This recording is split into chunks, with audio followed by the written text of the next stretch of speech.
Hello and welcome to week 9 of Health 135. I don't know about you, but it's amazing to me that we are now in the second half of the semester. It just seems like it's been flying by, and I know that as we get closer to the end, it's just going to speed up even more.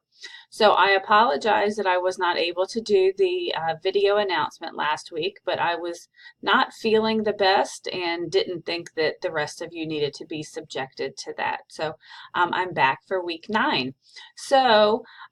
This week is a continuation of what we started on last week, which was about the nutritional guidelines for children.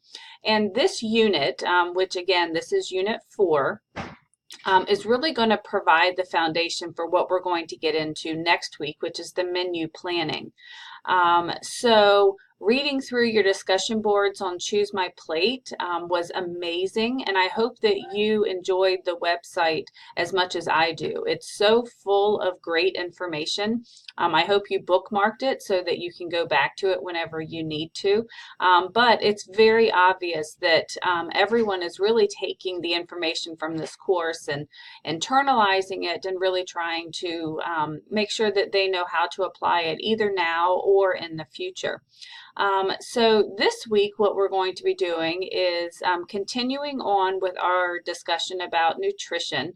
And so when you go into this week's Blackboard, remember we are still in Unit 4, but we're going to be in the second week, which I don't know if you can see it, but it's going to be week 9, nutrients for energy, growth, and body functions. So this week you're really going to be looking at things like proteins and fats and carbohydrates and the things that children need to promote the energy and the growth and the body functions. And so how we as teachers need to be helping them develop nutritionally as well. So this week you have 2 chapters, chapters 13 and chapter 14. Neither one of them is really lengthy. But it is full of great information. I don't know about you, but I just kind of find that as I am rereading all of this information that it reminds me about the importance of trying to have, balanced meals and making sure that we're including those vitamins and nutrients, proteins, all of those things that really help us develop in a healthy way.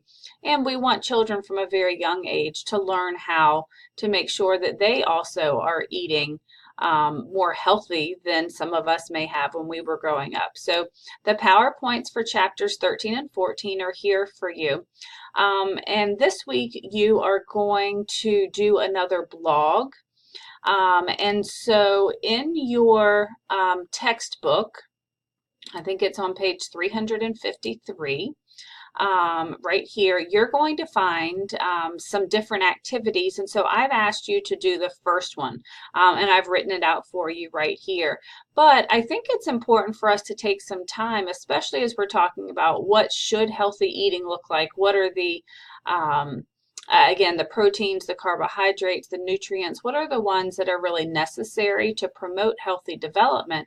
But the flip side of that is that we really do have a crisis in our nation about childhood obesity. And so what you're going to be doing for your blog this week is kind of doing an online search about childhood obesity. So take some time to find some scholarly articles. Remember, scholarly is going to end in edu, org, gov, nothing with a .com, because anyone can put information on there. But really start to delve into why are more children overweight or obese today, and how can we as teachers begin to address this problem in our classrooms. So whether or not you find one fantastic resource that you want to use, or if you find multiple ones, I think this is going to be really helpful for us to be able to determine what are some of those factors that are going into this. If we were to kind of make some guesses, I think a lot of us would say that because of the time constraints, because everyone is so busy, we're finding that people are eating on the go more, which means they're eating through drive-throughs more often. And those kinds of things absolutely add to the crisis of childhood overweight and obesity. So as always, post your response. Again, please make sure to include the link because I really want these assignments to be things that your classmates are able to hold on to as well. So again, use this information as a foundation for what we're going to be getting into next week, which is going to start Unit 5 on the menu planning. And so in the second week of Unit 5, I'm going to introduce the assignment, the menu plan that you need to create. So really kind of be highlighting or tabbing certain pages in these chapters that you feel like are really helpful because you're going to need to go back and use those when you have to do your own menu.